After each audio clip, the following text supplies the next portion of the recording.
What if an American legend didn't just come back? What if it came back better than anything Detroit has ever built? That's not a question anymore. That's exactly what you're looking at right now. Welcome back to Premium Automotive Reviews, the channel where we go beyond the brochure, beyond the press release, and give you the real story behind the machines that are reshaping the automotive world. And today, the story we're telling is one that a lot of people thought would never be told again.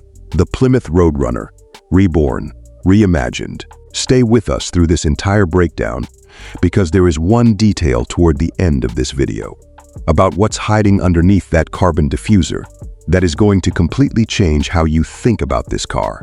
Let's start where your eyes already went the moment this video began, the exterior. Because this is not a nostalgia project. This is not a retro badge slapped on a modern platform to sell feelings. Look at it. The stance is wide, planted, aggressive in a way that feels earned rather than styled. That hood scoop isn't decorative. It commands the front end with a purposefulness that immediately tells you this car was designed by people who understand what muscle is supposed to communicate. The front fascia carries quad circular headlights wrapped in a signature light signature that looks like something from 15 years in the future, but with unmistakable DNA from the original Roadrunner's bold, no-nonsense face. The body itself is sculpted with deep lateral creases that channel airflow along the flanks toward carbon aero elements on the rocker panels and rear corners. The silhouette is a fastback, long, tapered, and dramatic when viewed from above.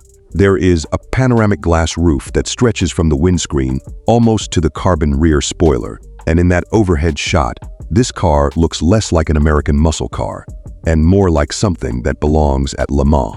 The wheels, multi-spoke, gloss black, massive, fill the arches completely. There is zero gap, zero compromise, and on the wet concrete these renders are captured against. The reflection doubles everything. Front to back, this Roadrunner has road presence that most cars twice its price can only attempt. Now step inside, because this is where the conversation shifts entirely. The cabin is finished in a deep ocean blue leather that wraps around everything. The bolstered sports seats, the door panels, the lower dash. Carbon fiber traces run along the center console and up through the steering wheel spokes, and the contrast between that dark weave and the cool blue leather creates an interior that feels less like a cockpit and more like a tailored suit.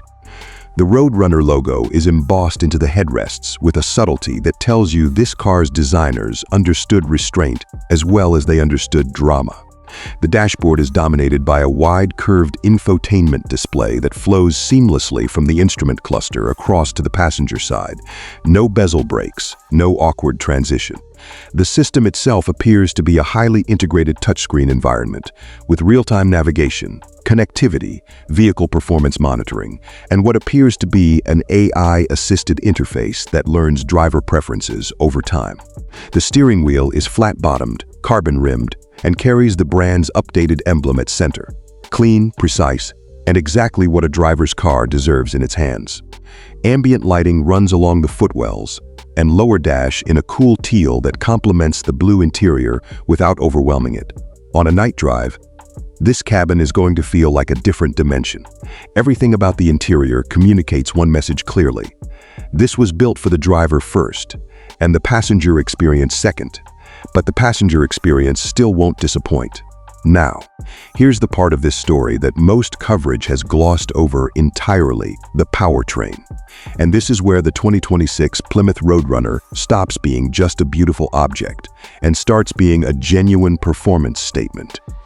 While official figures have not been confirmed at the time of this script, what we can observe and what has been discussed in design circles points toward a high-output V8 configuration producing figures in the region of 580 horsepower in its top specification. Read that again. Not a typo. That would place this car in the company of the most extreme performance machines on the planet. Not just in its segment, but globally. If that number holds in production form, the Roadrunner doesn't just lead the American muscle conversation. It ends it. Even in a more accessible configuration, the architecture beneath this body, with its wide track, carbon aerodynamic package, and performance-tuned suspension geometry, suggests a driving experience that prioritizes feel and control alongside raw power.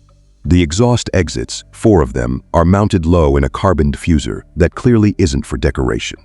The rear of this car means business in a way that the straight-line numbers will eventually confirm. On the safety and technology side, the Roadrunner appears to be engineered with a full suite of driver assistance systems, adaptive cruise, lane management, collision prevention, integrated in a way that never fights the driver's instincts but instead supports them. For a car of this performance level, that balance matters. And for buyers who want to live with a car like this daily, without it feeling like a liability, those systems matter even more. That brings us to the real question. Who is this car for? It's for the person who grew up hearing stories about what American muscle used to mean and always wondered why no one had built a version of that for the modern era. Not with apologies or compromises, but with full confidence and genuine engineering ambition. It's for the driver who looked at what Europe has been building and quietly believed America had that same capability waiting to be released. And it's for the enthusiast who wants their garage to hold something that doesn't just perform, it communicates something about who they are every time someone walks past it. This is not a car for everyone. It's not supposed to be. The Roadrunner was never about volume. It was about velocity. And this new generation understands that completely. At the time of this video, official pricing has not been publicly confirmed. What we can say is that a machine at this specification level, with this design ambition and this powertrain potential, will not arrive at an entry-level number. Expect this to position itself firmly in the upper tier of the American performance market. And if that horsepower figure proves real, to compete on a global stage where price reflects capability. The 2026 Plymouth Roadrunner is not a revival. It's an arrival. And the automotive world should pay attention accordingly. If this breakdown gave you something worth knowing, hit that like button. It tells us to keep going deeper on vehicles exactly like this one. Subscribe to Premium Automotive Reviews if you haven't already, and drop your thoughts in the comments. We read them, we answer them, and we build content around them. What do you want to know next about the Roadrunner? Start the conversation below.